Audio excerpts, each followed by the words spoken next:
Question लिखना।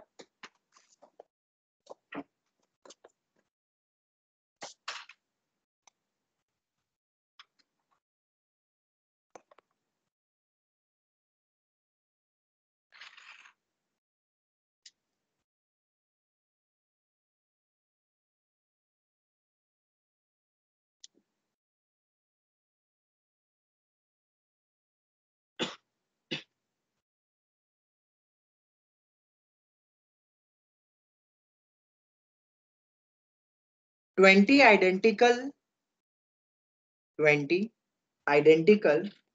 Black balls. Question बहुत अच्छा है, ठीक है, और कुछ कुछ पीएनसी के लॉजिक्स तुम्हारे रिवाइज हो जाएंगे इस क्वेश्चन के थ्रू, ठीक है। 20 identical black balls and 20 identical white balls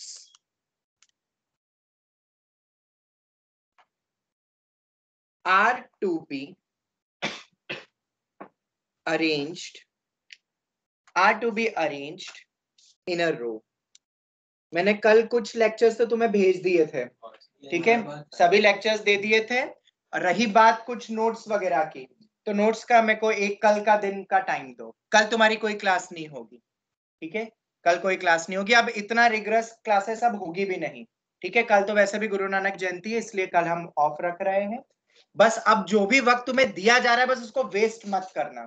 अब तुम्हें सेल्फ स्टडी का बहुत वक्त मिलेगा, ठीक है, जो पहले नहीं मिलता था, बहुत बच्चों की कंप्लेन थी, तो अब मिलेगा। स्कूल में एग्जाम्स भी है, जेई मेन भी नियर बाय है, तो सही वे में यूटिलाइज करना, बस वक्त को वेस्ट मत करना, ओके। तो वो जो जो भी मैंने दे दिए थे उन टॉपिक्स के भी मैं नोट्स तुमसे बहुत जल्द शेयर कर दूंगा। और जो बच गए टॉपिक्स, जैसे कि पूरा कोनिक सेक्शन के भी लेक्चर्स का मैं फाइल तुम्हें भेज दूंगा, प्लेलिस्ट, ओके। एक एक करके उठाओ, मैंने तरीका भी बताया था। नोट्स पढ़ना, जो समझ में नहीं आए लेक्चर देखो, बेस्ट वे है ये।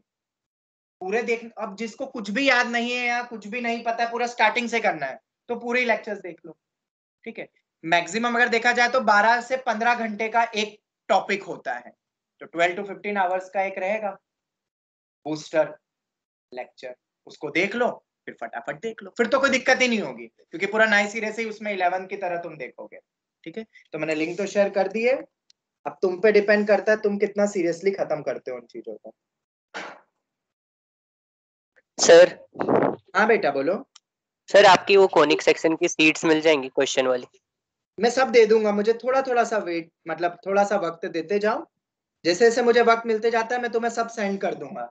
मेरे मैसेज तो सबको जाते हैं ना इंडिविजुअल, मैंने इंडिविजुअल मैसेज ही भेज रहा हूँ मैं, कुछ कुछ चीजें जो सिर्फ मैथ्स फोकस्ड है, ठीक है, या ग्रुप में, दोनों में से एक में मैं भेज ही देता हूँ। तो एक बार दिन भर में एक बार 10 मिनट जरूर देख लेना, भले ही तुम फोन यूज नहीं करो, 10 मिनट तो देख सकते हो ना, 5-10 मिनट, ठीक। मेरे नंबर को ब्लॉक मत कर देना। और हाँ, एक और चीज, मेरे नंबर को सेव करके जरूर रख लेना, क्योंकि जब सेव नहीं होता है तो ब्रॉडकास्टिंग मैसेज नहीं जाते हैं, फिर मत बोलना मेरे पास तो कोई मैसेज नहीं आया। क्योंकि आगे जाके जितनी भी काउंसलिंग का कुछ होगा, फॉर्म फिलिंग का जो कुछ भी होगा, वो मैं अलग से भी पर्सनली ब्रॉडकास्ट मैसेज करूंगा। तो जिसको मेरे ब्रॉडकास्ट मैसेज जैसे कल नहीं पहुंचे तो मुझे बता देना। आगे के जितने भी रहेंगे, कोई भी एग्जाम, जेईई मेन का, बिट्स का, वीआईटी का, एसआरएम का, जब कोई भी फॉर्म का कुछ आएगा मैं पर्सनली और ग्रुप में भी भेजूंगा, ठीक है। तो वो याद रखना, ब्लॉक कर दोगे तो मैं कुछ नहीं कर सकता फिर, क्योंकि अब वो टाइम आ चुका है जब फॉर्म्स भी तुम्हें फिल करने रहेंगे एग्जाम्स के।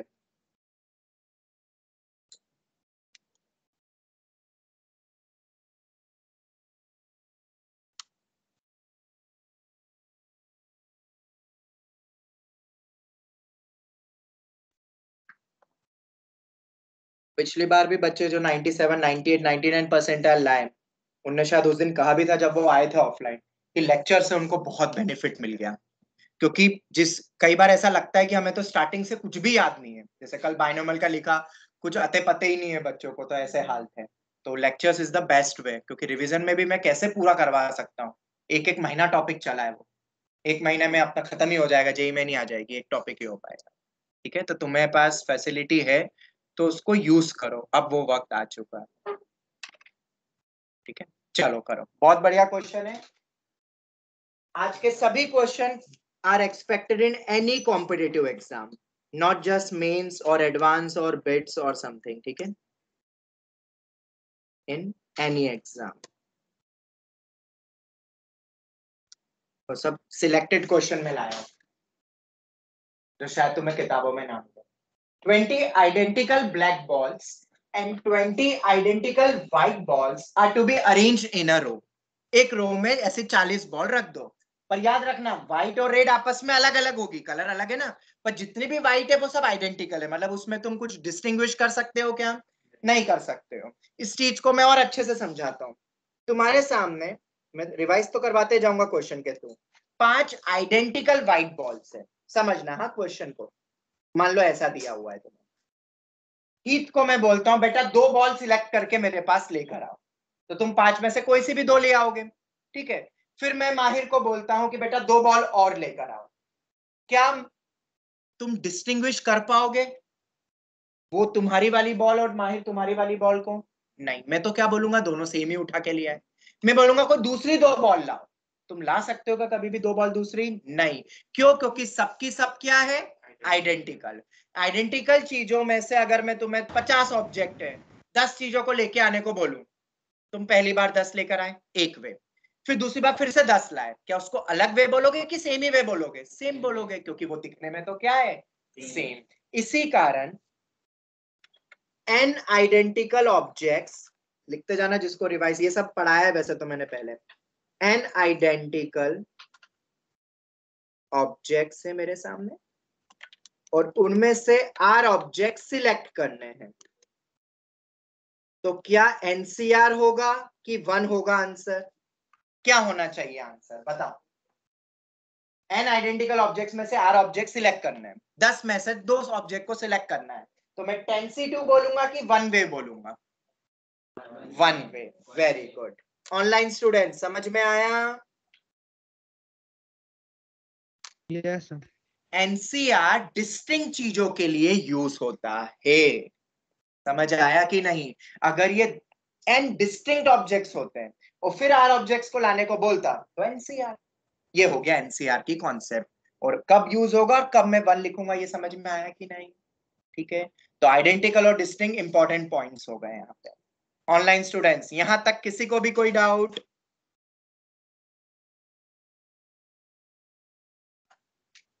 No sir. चलो ठीक है. अब क्वेश्चन क्या है अपना? 20 identical black balls and 20 identical white balls are to be arranged in a row such that on picking any 10 consecutive balls we get at least 1 black ball.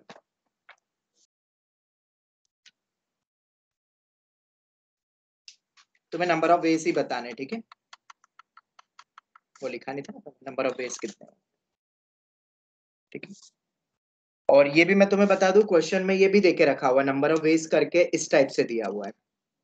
ये एक इंटीजर टाइप क्वेश्चन या numerical type तुम्हें मिल सकता है किसी में भी. 40C20 minus k times of 30C20 plus 21C2 इस टाइप से दिया है. ऑब्वियसली क्या पूछेंगे? इन्होंने पूछा यहाँ पे k/3 की वैल्यू. ठीक है, एक न्यूमेरिकल टाइप बनाया है. समझ आया कि नहीं? क्वेश्चन क्या है? ऐसी 20 और 20 40 बॉल को रख दो, कोई भी 10 कॉन्जिक्यूटिव बॉल उठानी है. कॉन्जिक्यूटिव का वर्ड पिछली बार भी समझाया था. एक साथ कोई सी भी 10, स्टार्टिंग फ्रॉम द फर्स्ट ऐसा जरूरी नहीं है. कोई सी भी 10 उठाओ तो उसमें कम से कम एक बॉल क्या दिखनी चाहिए? ब्लैक कलर की बॉल. क्वेश्चन बहुत अच्छा है. ये वो क्वेश्चन मैंने उठाए हैं जो तुम्हारे सीनियर से नहीं बने थे, किसी से भी नहीं बने थे या एक आध से बने थे. मैं वही क्वेश्चन पिकअप कर रहा हूँ. मतलब क्वेश्चन अच्छा है. ये कॉन्सेप्ट तो क्लियर हो गई, रिवाइज हो गया. एनसीआर कब लगता है कब नहीं लगता है? ऑनलाइन स्टूडेंट्स इतना तो क्लियर है ना सबको? बोलो. यस. चलो ठीक है. अब कैसे करोगे?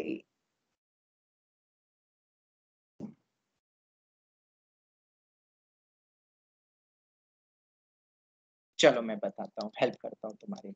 एटलीस्ट 1 ब्लैक बॉल चाहिए. ठीक है, तो व्हाइट को तो रख दूं मैं. व्हाइट पे तो कुछ बोला नहीं है. कितनी व्हाइट बॉल्स अपने पास?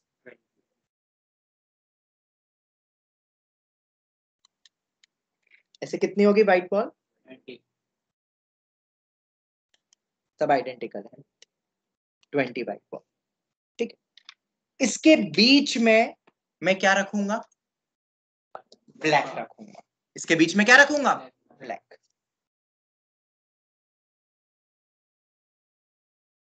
इन सब के बीच में क्या रखूंगा? ब्लैक रखूंगा। मुझे बताओ यहां पे कितनी, एक ब्लैक नहीं बहुत सारी भी ब्लैक रख सकता हूं मैं बीच में, कितनी ब्लैक बॉल यहां रख सकता हूं मैं?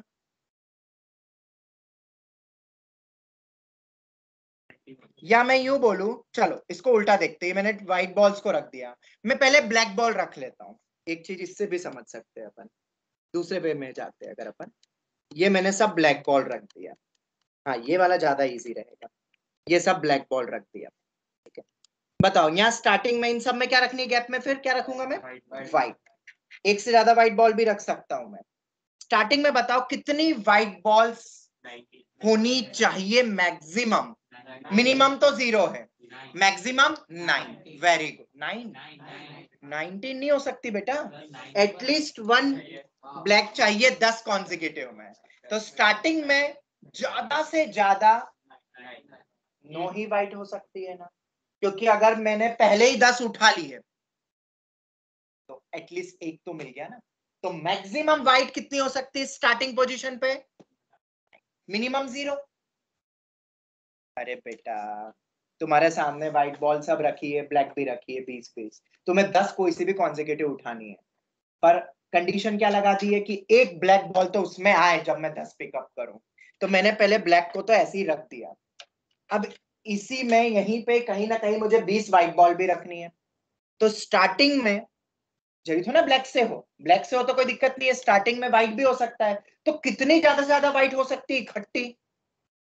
9, क्योंकि अगर 10 व्हाइट रख दी तुमने तो मैं पहले ही 10 उठा लूंगा तो मुझे ब्लैक मिला क्या? नहीं।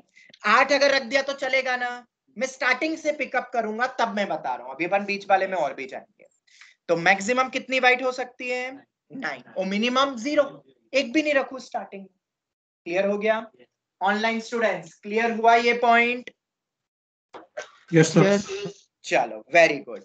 सेकंड पे बताओ, इन दो ब्लैक के बीच में कितनी रख सकता हूं मैं? सेम उतनी ही, 0 to 9, 0 मिनिमम और मैक्सिमम 9। अगर 9 व्हाइट यहां रखता हूं, रख के देखो यहाँ 9 अधिकतम, तो मैं 10 उठाऊंगा तो इसको इसके साथ लूंगा तो भी एक ब्लैक आ रहा है, 9 और इसको भी एक ले लूंगा तब भी 10 आ रहा है, मतलब मुझे मिलेगी एक ब्लैक तो मिलेगी पीछे। क्लियर हो रहा है? Last bench.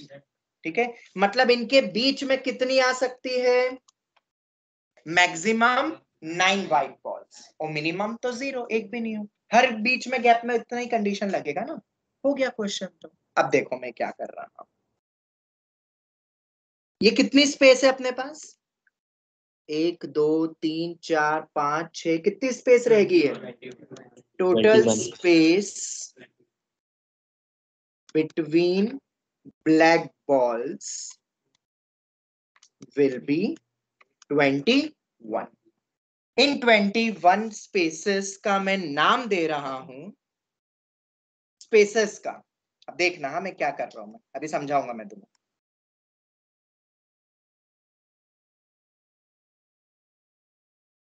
और इसको लिख रहा हूं इक्वल टू 20।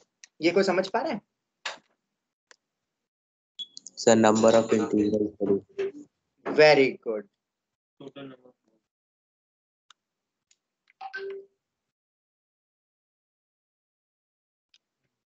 x1 का मतलब क्या है वो समझो। x1 का मतलब ये यहाँ पे जो पहले ब्लैक के पहले अपन ट्राई कर रहे हैं, x1 का मतलब है नंबर ऑफ क्या? White balls. हम व्हाइट को रख रहे थे तो उसमें नहीं हो पा रहा था, इसलिए अपन ने ब्लैक को रखा और फिर उसके बीच में व्हाइट को, ऐसा समझ रहे हैं। ठीक है, number of white balls. x2 का भी मतलब क्या होगा? नंबर ऑफ व्हाइट बॉल्स दो ब्लैक के बीच में। और ये ब्लैक का आपस में अरेंजमेंट करना है क्या? नहीं, सब आइडेंटिकल है, आइडेंटिकल का तो एक ही वे होता है ना। हमें बस जगह ही तो सिलेक्ट करनी, बस रखना है, अरेंजमेंट तो एक ही वे रहेगा। ठीक है, ये हो गया। तो टोटल कितनी नंबर ऑफ अपन रख सकते हैं व्हाइट बॉल्स? 20 अपने पास तो। और कितनी जगह है अपने पास? टोटल 21। और 21 में जैसे पहले में तुमने 4 रख, मान लो x1, कोई एक तरीका बताओ ना 20 लाने का। 20 लाने का तरीका बता। 0 0 9 9 2 और फिर बाकी सब 0 0। मैक्सिमम 9 ही रख सकते हो। 9 से ज्यादा तो बताया था ना, फिर कोई वही वाले उठा लेगा तो 10 कॉन्सेक्यूटिव में मिलेगी नहीं ब्लैक। तो इसका मतलब क्या है? x1 को 0 देने का मतलब है इस पोजीशन पे, मतलब स्टार्ट किससे होगा? वो ब्लैक से ही होगा। व्हाइट होगा क्या? नहीं होगा। x2 भी 0, मतलब ये दोनों साथ में आ गए, 2 ब्लैक। अच्छा है ना, एटलीस्ट 1 बोला है। तीसरे में यहाँ पे नो व्हाइट रख दिए, 9 व्हाइट बॉल्स, ऐसे रख दी 9 बॉल्स। फिर उसके बाद यहाँ पे भी 9 व्हाइट बॉल्स रख दिया। फिर यहाँ पे 2 व्हाइट बॉल रखी, फिर एक भी नहीं रखी ना, हो गए 20 हो गए। ये सब ब्लैक टुगेदर, तो एटलीस्ट 1 ब्लैक मुझे हमेशा मिलेगा। तुम कोई से भी 10 उठा के देख लो। थोड़ा सा अलग है, थोड़ा सा टफ है, बट अगर तुम समझ गए तो अब तो ये एक इक्वेशन सॉल्विंग का, इसकी थ्योरी मैं तुम्हें बताने वाला हूँ। क्वेश्चन मैंने पिकअप कर लिया, एनसीआर और आइडेंटिकल का मैंने तुम्हें मतलब बताया था, कब यूज करना है कब नहीं करना है। अब ये सॉल्व कैसे करते हैं वो मैं बताने वाला हूँ। ये सबको समझ में आया? ऑनलाइन स्टूडेंट्स बोलो जल्दी से। Yes, sir. यस। आए है मेरा 1 to 21। जो कोई भी पॉइंट में डाउट होना पूछ लेना, मैं क्वेश्चन कम करवाऊंगा पर कॉन्सेप्ट्स बहुत बताने वाला हूँ। क्लियर हो गया ना ये? चलो अब अपन कॉन्सेप्ट पढ़ लेते हैं। नंबर ऑफ इंटीग्रल सॉल्यूशंस की सॉल्विंग देखते ना अपन। अभी अपने पास पॉइंट आया कि हाउ टू सॉल्व इट। अब हाउ टू सॉल्व में पीएनसी का एक बहुत इंपॉर्टेंट पार्ट आने वाला है, नंबर ऑफ इंटीग्रल सॉल्यूशन। और जिसको लग रहा है कि ये और डिटेल में पढ़ना है, घर जाओ, नोट्स ओपन करो, लेक्चर वापस से देखो। उसमें प्लेलिस्ट में शायद मैंने हर एक के नाम भी दिए हुए हैं, जितना मैं कर सकता था, तो वो नाम से भी तुम फटाफट उस लेक्चर पे जा सकते हो। बहुत टाइम लगा है, कल 3 घंटे लग गए सब प्लेलिस्ट और वो बनाने में, 3 से 4 घंटे। तो मैं उम्मीद करता हूँ तुम उसको यूज करोगे अगर जरूरत पड़ती है तो। नंबर ऑफ इंटीग्रल सॉल्यूशन, अगर मैं ऐसा तुमसे पूछता हूँ, x1 plus x2 up to xr is equal to n, इस एक्सप्रेशन का नंबर ऑफ नॉन नेगेटिव, याद आ रहा है किसी को? इंटीग्रल n-1 CR -1 बिल्कुल गलत। n plus k N minus plus n R minus 1 r plus C n R minus minus 1 c r minus 1। n plus r minus 1 c r minus 1। अब जिसने revise कर लिया उसको तो रटा हुआ होगा ये, फिर भी मैं समझा देता हूँ एक बार, एक एग्जाम्पल लेके। फॉर्मूला तो समझ आ गया होगा, जो इधर है वो n और जितने यहाँ पे वेरिएबल्स है वो मेरा r है। ये नॉन नेगेटिव इंटीग्रल सॉल्यूशन का फॉर्मूला है।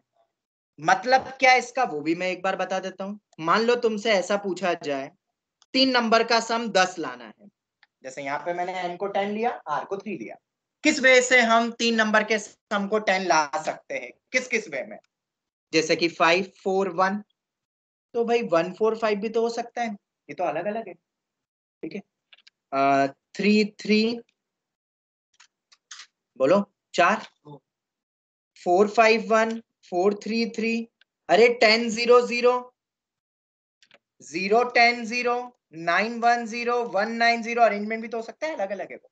तो इससे तो ढेर बनेंगे, थक जाओगे, बट काउंटिंग करेक्ट आएगी कि नहीं वो भी गारंटी नहीं बोल सकते, कोई केस छूट भी सकता है।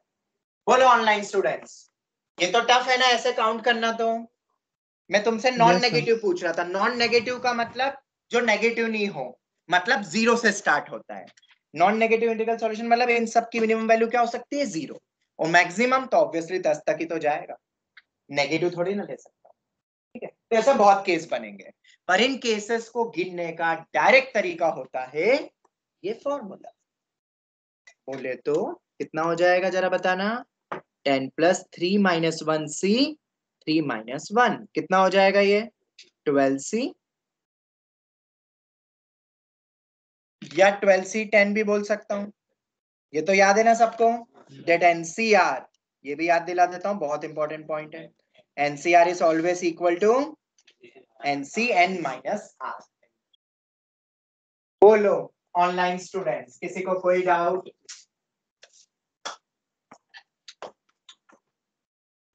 याद आ गया ये फॉर्मूला? सबको अप्लाई करना आ गया? बोलो जल्दी। Yes sir. अब याद रखना कि इस फॉर्मूले में इनके अरेंजमेंट भी काउंट होते हैं। मतलब 541, 145, 451 ये सब अलग अलग ट्रीट कर रहे हैं हम। अगर इनको अलग ट्रीट करना नहीं होता तो ये फॉर्मूला फेल हो जाता। अरेंजमेंट उनके लेता है, पहला पॉइंट। दूसरा, मिनिमम कितने होंगे यहाँ पे? कितने हो सकते हैं मिनिमम वैल्यू इनकी? 0, और नॉन नेगेटिव ही बोल रहे हैं। मान लो अब मैं तुमसे पूछता हूं इसी में number of positive integral solution, बताओ अब पॉजिटिव इंटीग्रल सॉल्यूशन का तुम्हारा क्या कहना है? Number of positive -1 CR-1। देखो, पॉजिटिव इंटीग्रल सॉल्यूशन का मतलब है कि अब मिनिमम 1 होगा। मिनिमम कितना होगा?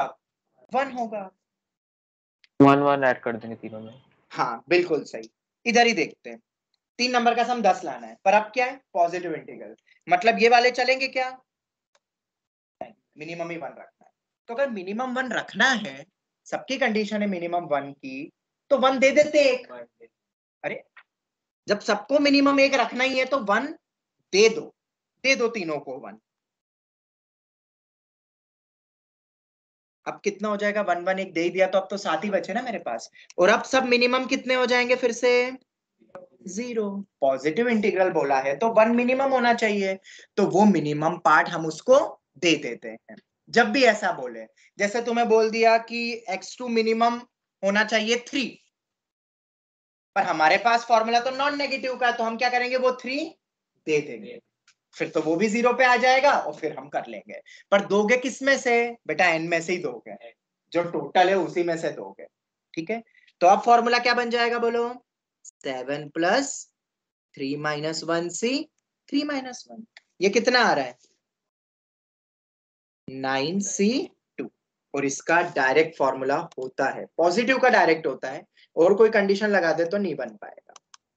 और ये बना कहां से? बहुत इजी है फॉर्मूला बनाना। सबको एक एक दे दो, तो अब n नहीं बचेंगे, n - r बचेंगे, और उससे तुम डिराइव कर सकते हो। तो पॉजिटिव इंटीग्रल सॉल्यूशन का ये होता है फॉर्मूला, नॉन नेगेटिव का ये होता है। इतना क्लियर है? क्या ये फॉर्मूले अब यहाँ पे लग सकते हैं? इसका प्रूफ अब हम देखने वाले हैं। मतलब जब ये नहीं लगेगा तो क्या करोगे? प्रूफ के थ्रू जाओगे। हम आते हैं इस इक्वेशन पे वापस से। ये तो सबको समझ आ गए दोनों फॉर्मूले? बोलो जल्दी से। Yes sir. अच्छा, पॉजिटिव इंटीग्रल का मतलब क्या हो गया? यहाँ पे मैं लिख देता हूँ, सभी एक्स आई यहाँ पे ग्रेटर देन और इक्वल टू 0 है, और यहाँ पे सभी एक्स आई मेरे ग्रेटर देन और इक्वल टू 1। अब अपन आते हैं तीसरे पॉइंट पे। अब आते हैं coming back to the question. आज इंटीग्रल सॉल्यूशन का तुम्हारा पार्ट हो जाएगा। ठीक है, तो क्या थी भाई अपनी कंडीशन? ये थी ना, x1 + x2 + x3 up to x21। क्या यहाँ पे फॉर्मूला लग सकता है कि नहीं? नहीं तो क्यों, ये तुम्हें बताना है। सर क्योंकि ऑब्जेक्ट्स आइडेंटिकल है। एक मिनट, ये हो गया। ठीक है, यही लिखा था ना अपने इक्वेशन, वही इक्वेशन ही तो है। हाँ, ये फॉर्मूला किसी और के लिए भी लगता है, मैं बता भी देता हूं। ये जो फॉर्मूला है ना,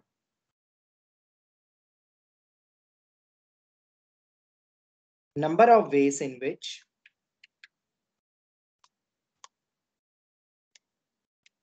n आइडेंटिकल ऑब्जेक्ट्स, लिख लेना ये पॉइंट भी, ऑब्जेक्ट्स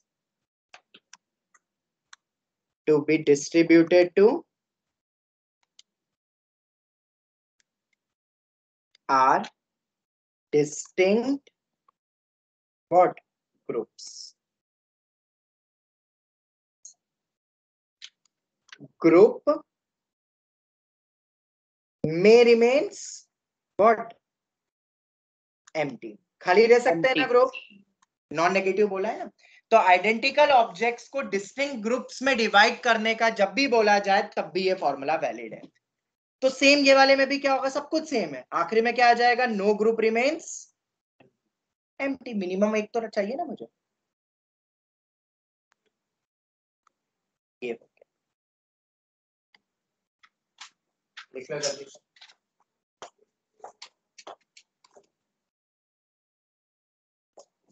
आइडेंटिकल ऑब्जेक्ट्स, अपने पास भी यहाँ पे आइडेंटिकल ऑब्जेक्ट्स ही है ना, और डिस्टिंक्ट ग्रुप्स अलग अलग है। क्यों? अरे ग्रुप्स तो अलग अलग ही होंगे ना, यहाँ रख रहा हूँ कि यहाँ रख रहा हूँ कि यहाँ रख रहा हूँ कि यहाँ रख रहा हूँ, फर्क है बेटा, सब में फर्क है। ठीक है, 2 ब्लैक के बाद मतलब 2 ब्लैक के बाद व्हाइट रख रहा हूँ कि 3 ब्लैक के बाद व्हाइट रख रहा हूँ, ये तो डिस्टिंग्विश कर सकते हो ना तुम। तो यहाँ पे भी अपना आइडेंटिकल टू डिस्टिंक्ट जैसा ही पार्ट चला है, ये लिख लेना बस। बट फिर भी क्या ये फॉर्मूला यहाँ लग सकता है? तो सुनो ध्यान से, हाँ मिनिमम तो 0 ही है, कम से कम जो मैं व्हाइट बॉल रख सकता हूँ वो कितनी है? 0। तो हमारे दिमाग में फॉर्मूला आता है 20 plus 21 minus 1c 21 minus 1। But ये फॉर्मूला यहां नहीं लगेगा। ये फॉर्मूला तो कब लगता? ये तो करेक्ट है, पर मैक्सिमम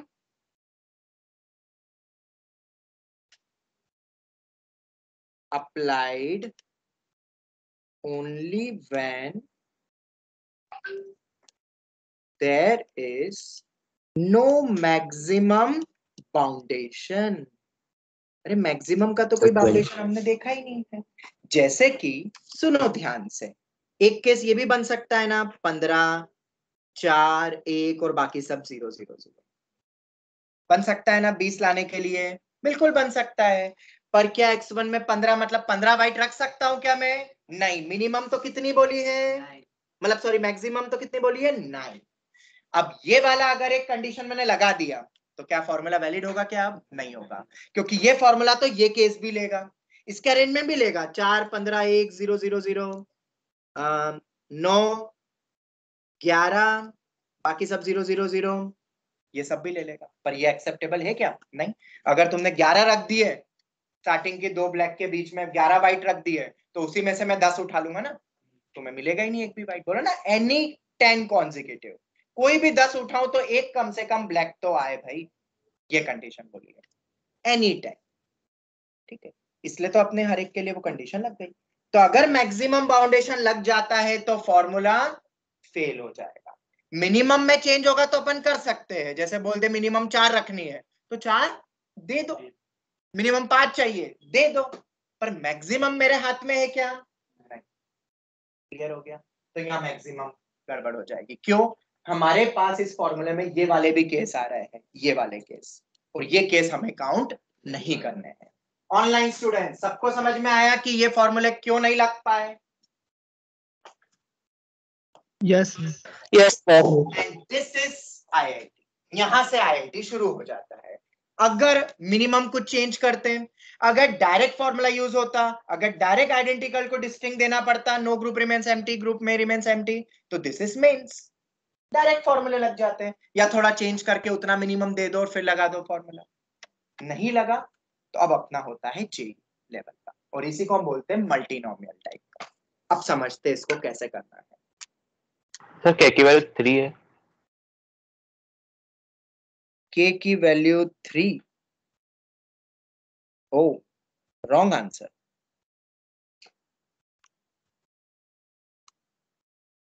चल समझे इसको कैसे सॉल्व करना है?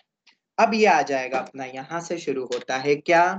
जिस पार्ट से तुम सबसे ज्यादा डरते थे 11वीं में, तुम्हें पता भी होगा, वो होता है अब हमारा मल्टीनोमियल। एक बाइनोमियल में भी मल्टीनोमियल आता है, ये पीएनसी का मल्टीनोमियल। कैसे इस इक्वेशन को सॉल्व करें? सभी को समझ आ रहा है ना? ऑनलाइन स्टूडेंट सबको समझ आ रहा है ना? Yes sir. ठीक है, हम ऐसे ही रिवीजन करें तो Yes, चलेगा sir. ना? कोई भी एक क्वेश्चन उठा के उससे रिलेटेड पूरी थ्योरी पढ़ा दूंगा मैं, जो भी उससे रिलेटेड है इर्द गिर्द, कुछ भी फिर डायरेक्शन पे क्वेश्चन आएगा तुम कर सकते हो। 1 से 10 क्वेश्चन बन रहे हैं, तुम देखो ऊपर से लेके नीचे तक कितनी चीजें तुमने पढ़ ली है, बहुत कुछ पढ़ लिया। और ये जो डिकोड करने का पार्ट था ना, this is very important, this is IIT. कैसे उसको इंटीग्रल में बदला, ये पार्ट तो मैंने तुम्हें पहले ही बता दिया, बच्चे यही क्लिक नहीं कर पाते हैं, इसलिए पिछले साल के बच्चों से एक से भी क्वेश्चन नहीं बना था, क्योंकि ये नहीं सोच पाए।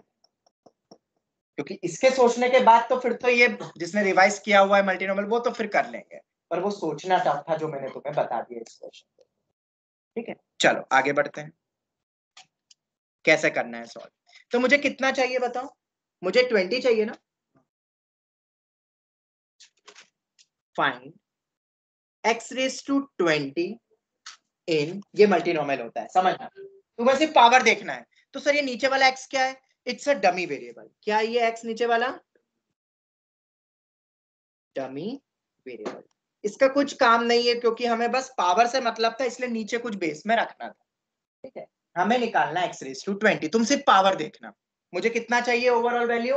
20 इन The coefficient है। हाँ वही x रेज टू 20 कोएफिशिएंट, हमें x रेज टू 20 का कोएफिशिएंट चाहिए in short. In expansion of, किसके एक्सपांशन से मुझे चाहिए?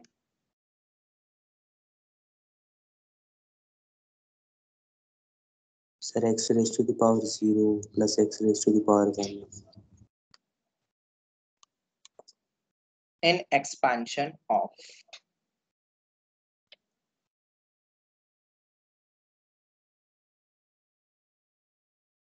x1 क्या हो सकता है? मिनिमम 0 और मैक्सिमम कितना जा रहा है?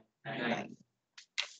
x1 क्या क्या हो सकती है उसकी वैल्यू, वो पावर में रख रहा हूं मैं, एक भी वैल्यू नहीं रखूं, मतलब स्टार्टिंग में मैंने एक भी बाइट नहीं रखी, या एक या दो, और वो दो आइडेंटिकली है, सब आइडेंटिकली चल रहा है, या 3 या 4 या ज्यादा से ज्यादा 9। 9 से ज्यादा व्हाइट बॉल रख सकता हूं मैं? नहीं। तो x1 की वैल्यू क्या क्या हो सकती है? पावर में देख के बताओ, यही होगी ना, ये x1 की वैल्यू से पावर में।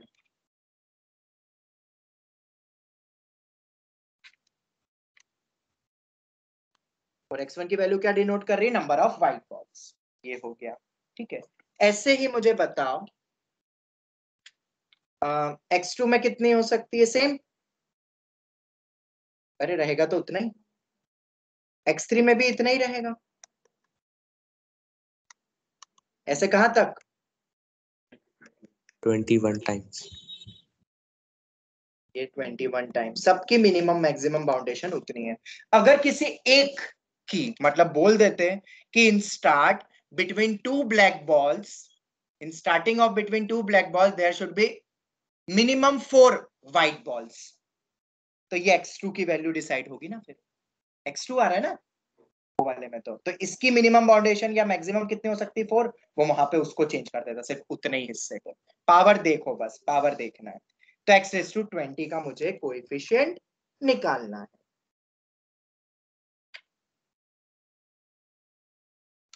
क्या निकाल सकते हो? कैसे निकालोगे? तो अब सॉल्विंग में तो मैं सिखाता हूं। ये सब एक ही बन रहे हैं ना, तो इनको होल पावर में लिख दूं, 1 + x। और हाँ, इससे आंसर क्यों आ रहा है एक बार मैं वो भी बता देता हूँ, इसके कोफिशिएंट से आंसर क्यों आएगा। तो मुझे बताओ x रेज़ टू 20 कैसे बन सकता है? एक कोई भी तरीका बताओ x रेज़ टू 20 बनाने का, कोई भी एक तरीका बताओ। मैं बताता हूँ एक तरीका। जैसे पहले वाले में से तुमने x³ लिया मान लो, दूसरे वाले से तुमने x रेज़ टू 9 लिया, और 9 12, और नेक्स्ट वाले से ही तुमने क्या ले लिया? 9 10 11 12 और 8 ले लिया मान लो, और बाकी सब में से तुमने क्या लिया? x raise to 0। तो क्या तुम्हें x रेज़ टू 20 मिलेगा? बिल्कुल मिलेगा। ये किस टाइप का केस मिला मुझे? जब x1 की वैल्यू कितनी हुई? 3, x2 की वैल्यू 9, x3 की वैल्यू 8, और बाकी सब 0। तो x रेज़ टू मिल गया ना मुझे 20। ये एक तरीके से x रेज़ टू 20 बना। ऐसे बहुत तरीके से बनेगा x रेज़ टू 20। अरे वो सब केस बना के दे देगा, तुम्हें बस नंबर ऑफ केसेस बताने हैं ना। जितने वे में x रेज़ टू 20 का कोफिशिएंट बनेगा उतना मेरा आंसर होगा। तो क्या तुम अब बताओगे? Solving x raise to 9, power कितनी है? 21, क्योंकि गैप अपनी 21 हो गई ना। दो भी चीज रहती तो गैप बनती है 3, इसलिए वो 21 हो गया वहां पे, क्योंकि 20 थी अपने पास ब्लैक, उसके बीच में व्हाइट रखना था। और क्या कोफिशिएंट निकालना है? x रेज़ टू 20 का। अब कैसे सॉल्व करोगे? तो ये एक जीपी दिख रहा है, दिख रहा है कि नहीं? ये एक जीपी बिल्कुल दिख रहा है। जीपी, क्या जीपी का फॉर्मूला याद है कि वो भी सब भूल गए हो? a r raise to n - 1 upon में r - 1, ये होता है सम ऑफ जीपी टर्म्स का, n टर्म्स का जीपी का फॉर्मूला। ये सबको आता है। जीपी किसे कहते हैं वो तो आता है ना, कि वो भी सिखाऊं, वो भी रिवाइज कराने की जरूरत है? ऑनलाइन स्टूडेंट्स बोलो जल्दी से, पता है ना जी? हाँ बता देना वरना मैं समझा दूंगा। ए होता है फर्स्ट टर्म, आर होता है कॉमन रेशियो, एन होता है नंबर ऑफ टर्म्स। तो नंबर ऑफ टर्म्स कितनी है यहाँ पे, क्यों ही 9 की 10? 10 हाँ गुड, ध्यान है इधर। वरना जनरली बच्चे क्या बोलते हैं, जो बड़ी पावर है बस उतनी नंबर ऑफ टर्म्स। अरे ऐसा थोड़ी ना होता है यार, गिन के पता चलता है नंबर ऑफ टर्म्स, आखिरी से थोड़ा ना पता चलेगा, पता है ना ये तो सबको। ठीक है, ऐसे तो मेरे पास बहुत सारी चीजें और आखिरी पत्ता मेरे पास 100 का है, मतलब ऐसे मान लो 100 टाइप का पत्ता है, तो टोटल 100 पत्ते हो जाएंगे? नहीं, वो तो काउंटिंग करके पता चलेगा ना कितनी टर्म्स है वैसा। तो लगा देते फॉर्मूला, ए तो अपना 1 हो गया, आर कितना है common ratio x, number of terms 10 minus 1 upon में r माइनस 1, ये हो गया।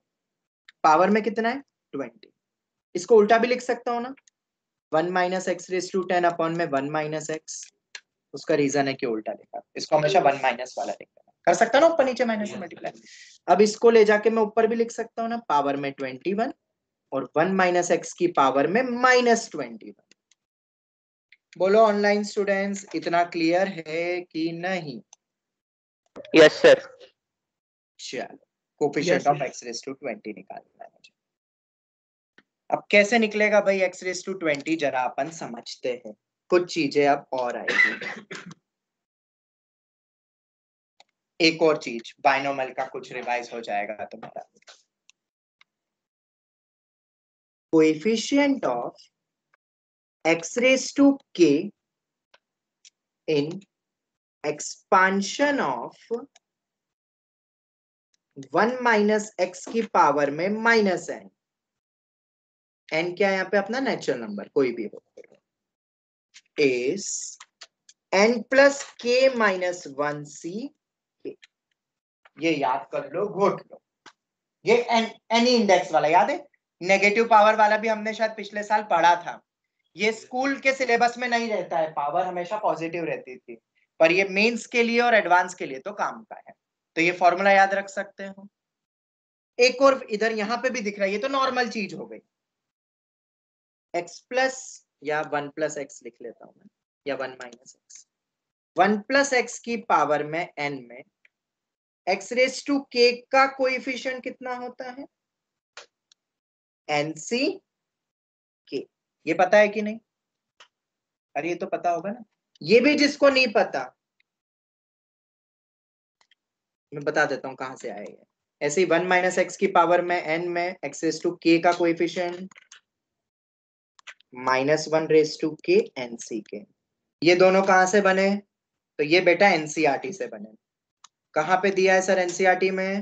बेटा एनसीईआरटी ने ये दिया हुआ है, x प्लस वाई की पावर में n की जनरल टर्म जो होती है टी आर प्लस 1, कल भी हमने देखा था, NCR x raise to n minus R y raise to R, ये होती है।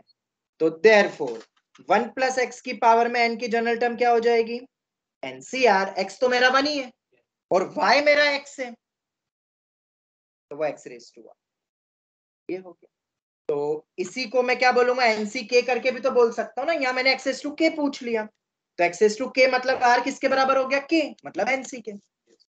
ये इन जनरल और ये एनी इंडेक्स। क्या ये सभी बच्चों को याद हो जाएगा ऑनलाइन स्टूडेंट्स, बोलो? यस कोई डाउट किसी को? No sir. चलो ये सब रिकॉल भी हो गया, अब मैं वापस नहीं बताऊंगा, ये सब बहुत बेसिक है, जिसको डिटेल में जाना है लेक्चर और नोट्स देखो, मैंने एक एक करके पूरे फॉर्मूले लिखे। अब आ जाते हैं अपन क्वेश्चन पे, क्योंकि क्वेश्चन तो कुछ ऐसा आएगा। ये आ गया, मुझे चाहिए एक्स रेज टू 20, पर यहाँ दो चीज प्रोडक्ट में है, alright, this term and this term. जब इसको एक्सपांड, इसकी जनरल टर्म बताओ क्या बनेगी, इसकी जनरल टर्म बना 21c r x raise to n minus r, x तो है ही नहीं, और y है, y मेरा माइनस x रेज टू 10 है, रेज टू ये बन गया, मतलब minus 1 raise to r 21c r x raise to 10 r। r पता है क्या होता है, r जाता है मेरा 0 से लेके n तक, मतलब 0 मिनिमम से लेके 21 तक जाएगा। ठीक है, एक टर्म और है अपने साथ यहाँ पे, याद रखना एक टर्म और चल रही है। मुझे तो ये बताओ x रेज़ टू 20 बनाने के लिए तुम्हें क्या क्या पॉसिबिलिटी मिल सकती है? r क्या क्या हो सकता है बताओ? r को 0 रख दूं? r को अगर 0 रखूंगा तो कुछ भी x मिलेगा नहीं, तो बगल वाले से कितने उठा लूंगा? 20 अगर r की वैल्यू 1 ली तो कितने x मिल गए? 10 मिल गए। तो बगल वाले से कितने चाहिए मुझे और? 10। r को रख दिया मैंने 2, बन गए 20। तो बगल वाले से कितने लूंगा? 0। r को रखा 3, मैक्सिमम 21 तक ही जा सकता है, तो बन गए 30। नेगेटिव नहीं देगा ये कभी, ये कभी भी नेगेटिव नहीं देता है, याद रखना। क्यों नहीं देता है तो ये भी बता दो। 1 माइनस एक्स की पावर में माइनस n, अगर n मेरा नेचुरल नंबर है तो इसका एक्सपांशन ये होता है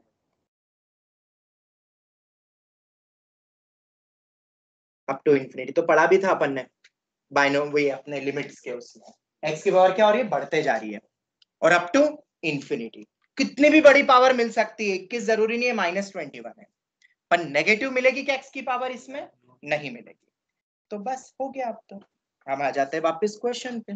therefore coefficient of x raise to 20 in 1 minus x की पावर में 10 की पावर में 20 और 1 माइनस एक्स की पावर में -21, ये रहा।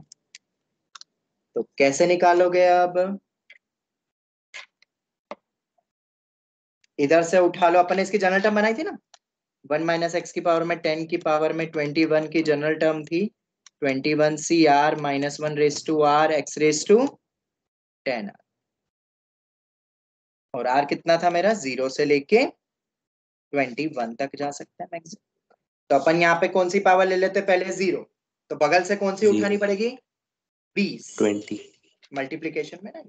अगर यहां से 1 तो मिल ही नहीं सकती पावर, क्योंकि 10R है वो, तो 10 मिलेगी, तो यहां से उठेगी 10, यहां से 20 20, तो यहां से 0 3 केस बनेंगे अपने टोटल मिला के। तो क्या तैयार हो? अब हम निकाल सकते हैं इस वाले। हाँ, इसकी जनरल टर्म बता दो क्या बनेगी? n x raise to k का कोएफिशिएंट, याद है ना अभी बताया। n कितना है? ये हो गया n plus k minus 1c k, यही होता है ना, ये लिखा ऊपर, ये रहा 1 माइनस एक्स की पावर में माइनस n, ये हो गया। तो अगर मुझे 20 चाहिए तो k कितना हो गया? 20, तो 21 प्लस 20 माइनस 1c 20। अगर 10 चाहिए तो k कितना हो गया? 10, तो 21 प्लस 10 माइनस 1c 10। अगर 0 चाहिए तो k कितना हो गया? 0, 21 प्लस 0 माइनस 1c 0, ये हो गया। अब इससे 0 10 20 कितना निकलेगा? तो x रेज़ टू 0 बताओ, इसमें r को क्या रखूंगा मैं? 0 रखूंगा ना, तो 21c 0 माइनस 1 raise to 0। x raise to 10 के लिए बताओ r कितना रखोगे? 10, 21c 10 नहीं, r को 10 थोड़ा रखोगे, r को कितना रखोगे? 1 r को रखोगे 1, तो 21c 1 माइनस 1 रेज़ टू 1, और r को इसमें क्या रखोगे? 2 रखोगे। तीन ही ऑप्शंस बन रहे थे अपने पास, 21c2 minus 1 raise to 2।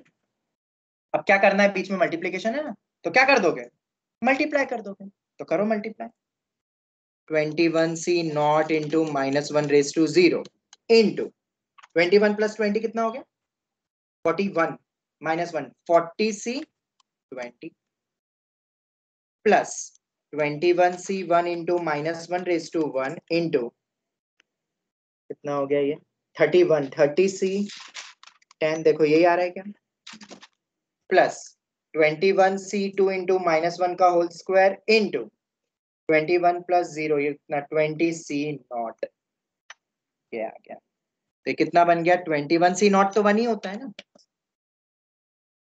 Direct answer लिखो अब। 40 माइनस 1 रेज़ टू 0 भी 1, 40c 20 minus 21c 1 into 30c 10 plus 21C2, 20C0 तो 1 ही होता है, -1 का होल स्क्वायर, तो 40C20 माइनस 21C1 21 होता है, 21 times of 30C10 plus 21C2। क्या आंसर आया क्या मेरा?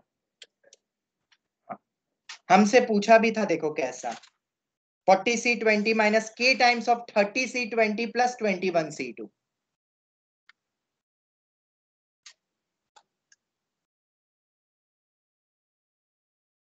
अब तुम देख सकते हो आईआईटी के एक क्वेश्चन को क्रैक करने के लिए कितनी थ्योरी आनी चाहिए, जिसमें कितने सारे क्वेश्चन मेंस लेवल के बन गए। अरे बहुत सारे मेंस लेवल के क्वेश्चन बन गए, ये सब मेंस लेवल के क्वेश्चन थे। ये जो साइड में लिखा था जीपी का फॉर्मूला, मेंस लेवल पे जीपी पे डायरेक्ट फॉर्मूला आता है।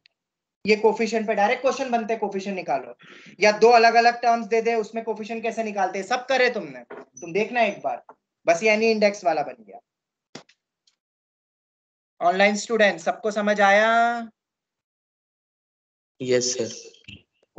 सर हाँ बेटा बोलो। सर वो स्टार्टिंग में आपने कन्वर्ट कैसे किया, वो सोचा कैसे कि इस पे हाँ इस मैं चीज आ रहा हूँ बेटा। ये किसकी आवाज थी? आयुष्मान। Yes sir.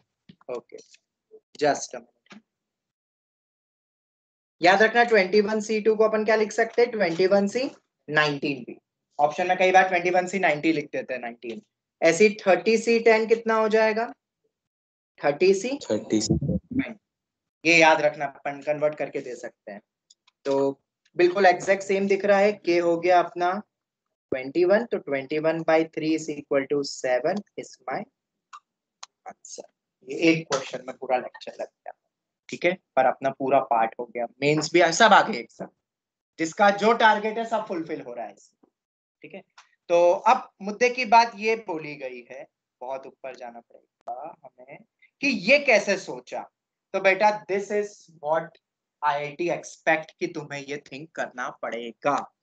तुम्हें बोला क्या गया था कि हर 10 बॉल को जब मैं पिकअप करूं तो क्या आनी चाहिए? एक ब्लैक आनी चाहिए। मतलब कोई भी मैं रैंडमली उठाऊं तो उसमें एक ब्लैक दिखनी चाहिए। मतलब क्या 10 कॉन्जिक्यूटिव व्हाइट कभी भी हो सकती है क्या? कहीं पे भी 10 कॉन्जिक्यूटिव व्हाइट हो सकती है क्या? नहीं हो सकती है। पर मैं उठा तो रैंडमली पिक कर रहा हूं, तो क्यों ना हम ब्लैक रख दे और बीच में व्हाइट पे कंडीशन लगा दे कि 10 कॉन्जिक्यूटिव नहीं होनी चाहिए कभी भी। बस ये सोचते हुए मैंने ये लिखा, और फिर तो अपने आप वो इंटीग्रल सॉल्यूशन पे बनता चला गया। आप समझ आया आयुष्मान? हाँ यस सर। वो स्टार्ट का ही था बस वो point, and this is IIT. ये आईआईटी है, टॉपर तो क्रैक कर लेता है, ठीक है। पिछली बार सिर्फ अनूप साथी जिसने ये सोचा था, वो तो खैर सोच लेते थे, हर पॉइंट सोच लेते थे, पर टफ है और इसमें वक्त लगता है। मतलब अब तुम्हें समझ आ गया ना? अब इससे मिलता जुलता हुक्म में अगर छोटा क्वेश्चन दे दे, 5 ब्लैक बॉल, 4 व्हाइट बॉल और ऐसे 3 कॉन्जिक्यूटिव उठाओ तो वो बनना चाहिए। अब तो कर लोगे ना, इस एक क्वेश्चन से बन जाएगा। या अगर मान लो ऐसी कंडीशन नहीं लगती, मैक्सिमम बाउंडेशन कुछ नहीं होती या कुछ, तो डायरेक्ट इंटीग्रल सॉल्यूशन वाला फॉर्मूला लगा देते हैं। या मान लो कभी इस टाइप का कोफिशिएंट निकालना पड़े तो भी हम कर सकते हैं। इस टाइप से कैसे कोफिशिएंट निकालते हैं? बोलो ऑनलाइन स्टूडेंट, सबको क्लियर है? Yes sir. चलो, तो अगर इतना क्लियर है तो एक काम करो तुम सभी, एक मिनट। हाँ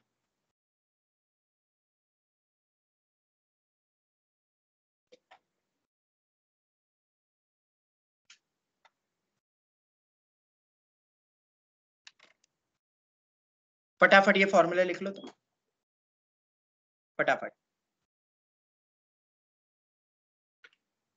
कुछ कुछ डायरेक्ट फॉर्मूले जो मेंस में काम आएंगे, प्रूफ्स एंड ऑल सब कुछ पिछले साल बताया, तुम लेक्चर्स देख सकते हो। पहला फॉर्मूला है, जल्दी लिखना, number of ways in which n distinct objects can be distributed to r distinct groups। बहुत इजी क्वेश्चन है, तुमने भी करा होगा।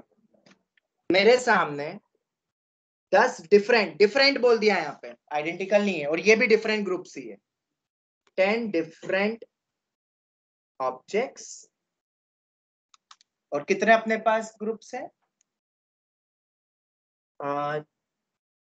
3 डिफरेंट ग्रुप्स है, या डिफरेंट ग्रुप्स बोलो या 3 पर्सन है, ऐसा समझ लो। और ये डिफरेंट ऑब्जेक्ट मतलब मेरे पास डिफरेंट चॉकलेट्स है, मैं कितने वे में ये 10 चॉकलेट 3 स्टूडेंट्स को दे सकता हूँ, 3 पर्सन को दे सकता हूँ। तो पहला हमेशा जब भी देने की बात आए तो एक एक करके देते हैं। तो पहले चॉकलेट देने के मेरे पास कितने ऑप्शन है? 3। हमें चॉकलेट देनी है तो चॉकलेट के रिस्पेक्ट से देखो, ना कि पर्सन कितने ले सकते हैं उसके रिस्पेक्ट में। उस पर तो कोई कंडीशन बोली ही नहीं है, पर्सन पे कोई कंडीशन लगाई? किसी को मैं सब दे दूं और बाकी दो को खाली छोड़ दूं, चलेगा? चलेगा। ऐसा कुछ कहा थोड़ी ना है कि मिनिमम एक चॉकलेट तो तीनों पर्सन के पास जानी चाहिए, ब्ला ब्ला ब्ला इस टाइप से।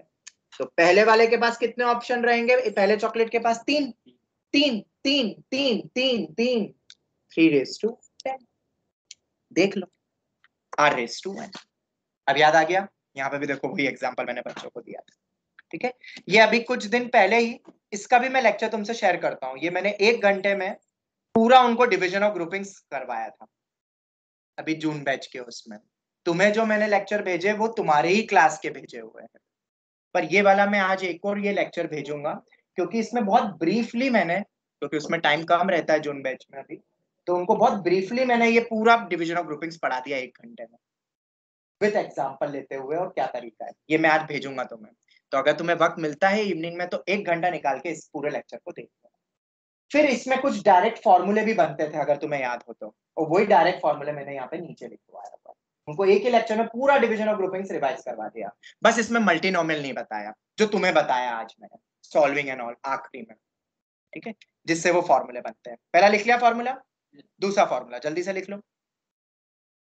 N distinct objects are distinct groups. फिर से डिस्टिंक्ट है। आज अपन ने आइडेंटिकल टू डिस्टिंक्ट वाले 2 फॉर्मूले दिखे थे, वो आ रहा है नीचे। अगर दोनों डिस्टिंक्ट हो और नो ग्रुप रिमेन्स एम्प्टी, मतलब अब ये तीनों जो स्टूडेंट है तीनों को एक चॉकलेट तो देनी है। तो ऐसा नहीं कर सकता मैं तीनों को एक एक दे दूं क्योंकि यहाँ डिस्टिंक्ट है सब कुछ। वो 3 कौन से जाएंगे उस पर भी ऑप्शन मार्क है, कौन से 3 दे रहे हैं, क्योंकि ऑब्जेक्ट्स तो डिस्टिंक्ट है ना। तो ये फॉर्मूला है। ये कहां से आता है? Inclusion exclusion principle. कैसे बना उसके लिए तुम्हें जो तुम्हें प्लेलिस्ट दी हुई है उसमें प्रूफ मिलेगा, इसमें प्रूफ नहीं बताया आपको। इंक्लूजन एक्सक्लूजन से आता है। और ये पता है किससे रिलेटेड है? आई डोंट नो किसको कितना याद है। अगर तुम्हें फंक्शन चैप्टर भी याद है क्लास 12 का, तो नंबर ऑफ ऑनटू फंक्शंस का एक फॉर्मूला बताया था मैंने समेशन वाला, या इस टाइप से लिख के, या डिवीजन ऑफ ग्रुपिंग से, 3 तरीके से बताया हुआ है।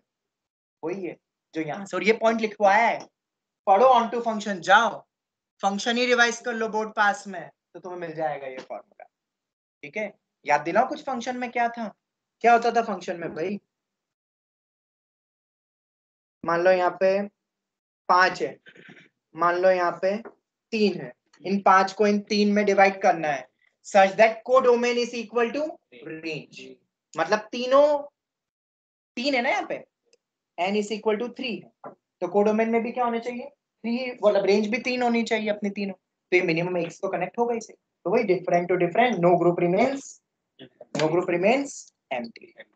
r raise to n minus rc1 r minus 1 raise to n blah blah blah. बाकी इसका प्रूफ एंड ऑल दूसरे तरीके वो सब तुम्हें पता ही है। ये डायरेक्ट फॉर्मूला है। तीसरा फॉर्मूला, अरे यार जल्दी लिखो यार, टाइम नहीं है, रिवीजन चल रहा है, रेगुलर क्लास नहीं है ये, स्पीड रखो थोड़ी। पढ़ाया हुआ है। Number of ways in which n distinct objects can be distributed to r identical groups. मतलब चॉकलेट्स तो अलग है पर अब 3 इंसान नहीं है, 3 आइडेंटिकल क्लोन रख दिए। किसको कितने भी दे, चलो वो तो ठीक है, पर तुम्हें कोई 2 इक्लियस दे दी, तुम्हें 2 5 स्टार दे दी, क्या ये दोनों क्लोन आपस में झगड़ेंगे? ठीक है, पुतले रखे वो क्या लड़ेंगे, उनको थोड़ी ना कोई समझ। मतलब आइडेंटिकल, मतलब बस 3 स्लॉट्स में डिवाइड कर देना है, उनका अरेंजमेंट काम का नहीं है, जिसको क्या मिल रहा है वो झगड़ेंगे नहीं, ऐसा समझ। तो अपॉन में क्या आ जाएगा? r फैक्टोरियल और आ जाएगा, क्योंकि उनके अरेंजमेंट काउंट करना ही नहीं है, तो r फैक्टोरियल से डिवाइड कर दो। और उसके बाद के फॉर्मूले शायद ये दोनों मैंने तुम्हें दे दिए, आज ही तो दिए, आइडेंटिकल टू डिस्टिंक्ट और identical to distinct, no group remains empty, ये दे दिया है। ये चारों फॉर्मूले हो गए। ये वाली पीडीएफ, ये वाली और डिवीजन ऑफ ग्रुपिंग्स का ये वाला लेक्चर आज मैं तुम्हें शाम तक भेज दूंगा। तो ये अपना डिवीजन ऑफ ग्रुपिंग्स, मेरे साथ साथ भी तुम चल सकते हो, ठीक है, और वो इंटीग्रल सॉल्यूशन वाला जो आज मैंने बताया वो तुम अपने लेवल से रिवाइज कर लो। आज मैंने ये पार्ट पूरा पिकअप किया। नेक्स्ट क्लास में मैं देखता हूँ एक वो ले लेंगे अपन, डीअरेंजमेंट वाला पार्ट ले लेंगे। पीएनसी में डीअरेंजमेंट बहुत इंपॉर्टेंट है। गैप मेथड पे बेस्ड क्वेश्चन आता ही है हर साल, वो क्वेश्चंस देखेंगे। कुछ और टॉपिक में उठाऊंगा, मतलब कब, अब कब क्लास होगी तुम्हारी? कल तो कोई क्लास होगी नहीं, और संडे को शायद AITS भी है तुम्हारा। जो रिवाइज प्लानर भेजा उसमें भी दिया है शायद, एडवांस का AITS है ना। चलो कुछ देखते हैं कब होगी, नेक्स्ट क्लास में बता दूंगा तुम्हें, या तो फिर सीधे मंडे को ही होगी। पर कोई बात नहीं, अगर मंडे को भी होती है तो अपने लेवल पे पूरा पीएनसी अब निपटाओ। मैंने एक स्टार्ट तो करा है, ठीक है। वो पार्ट नहीं बताया मैंने कि आर ऑब्जेक्ट्स को अरेंज करो, आर फैक्टोरियल, कितने वर्ड्स बन सकते हैं फ्रॉम द वर्ड गार्डन, जितने सेम उतने फैक्टोरियल से डिवाइड।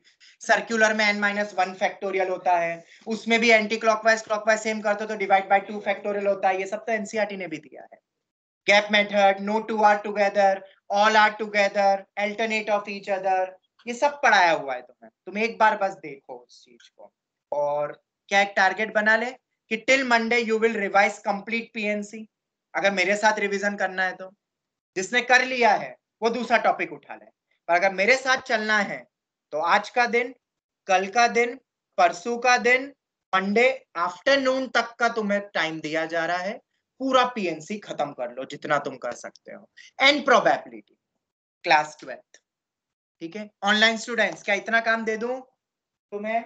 अगर क्लास बीच में होती तो मैं बता दूंगा, नहीं होती तो तुम्हारे पास है बहुत कुछ पढ़ने का। बोलो ऑनलाइन स्टूडेंट्स जल्दी से।